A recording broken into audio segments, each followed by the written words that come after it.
What's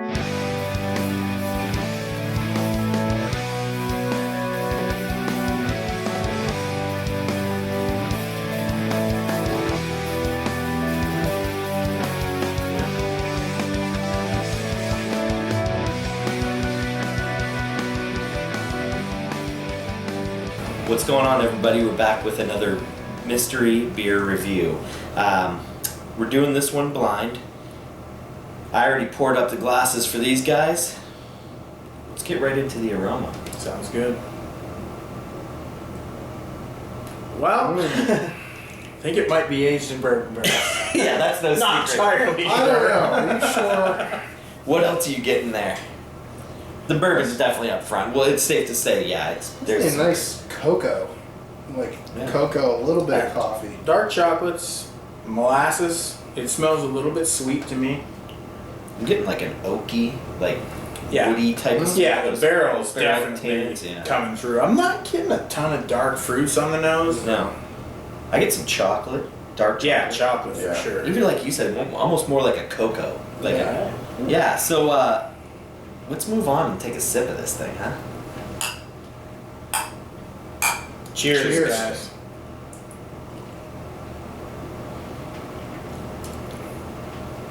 Ooh. Wow, I like the flavor on that a lot.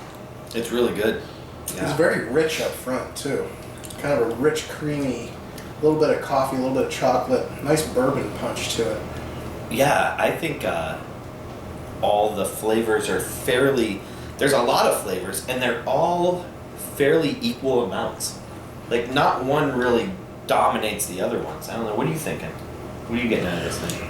I think the dominant taste I'm getting, other than like the oak and the bourbon, which is definitely totally there in the taste, it's carrying over from the nose for me. I'm getting chocolate. I'm getting a little bit of that molasses type of taste.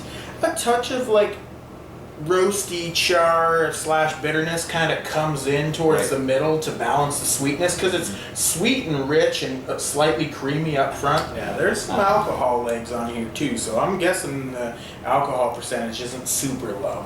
Yeah. There's some Take a booziness stab at going down too. The alcohol percentage? Yeah. I'm going to say 10.5. Okay. 10 and a half.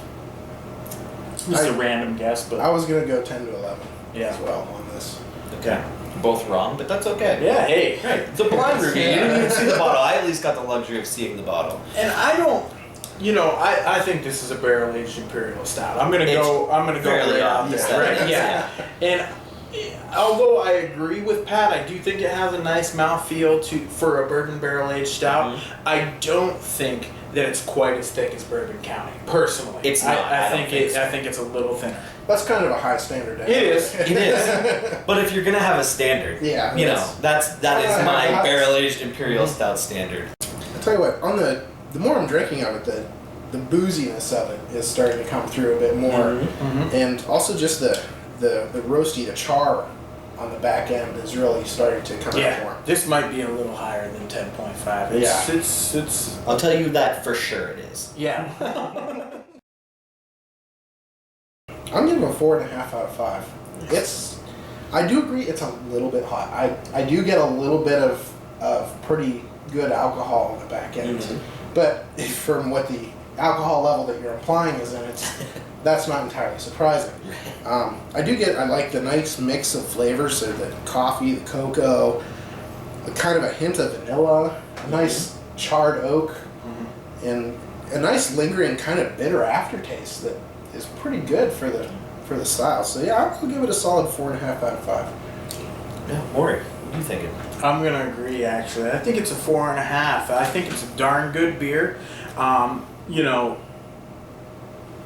Like I said, I don't think the mouthfeel is up there with Bourbon County, but the barrel character, the taste and flavors in this beer money on this is just, it's too good. It tastes too good for me to go any lower than 4.5. That's the way I feel about this beer.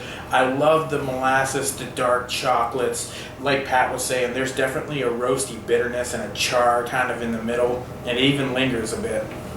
I just think it's great. I'm going 4.5. Yeah, I'm gonna agree with you guys. I'm going 4.5 too. my only criticism might be that the mouthfeel could be a little fuller, but man, are the flavors money on this They one. are. I mean, and I said it just a few minutes ago, there's no real overwhelming dominant flavor. You just get wave after wave of these real nice, you know, the vanilla, molasses, chocolate, coffee, oak, that char flavor, and then that kind of lingering bitterness on the back end. So yeah, I'm gonna go 4.5 as well. All right, fire that over there. Nice. This is the Hangar 24 Pugachev's Cobra, and I'll tell you that this one runs in at 15.8%. Wow. So, that's why I was kind of surprised, honestly. Take it back, I can't wait to see my facial expressions on the video here at the 10% guess. But that's where the smoothness, I think, of this beer, maybe in the few months that I've had it hanging out in my cellar, has kind of smoothed out that hotness. I gotta tell you, the 15.8% makes me appreciate this mouthfeel all the Another better. one from though. the Better Beer Bureau. Till next time. Cheers. Cheers.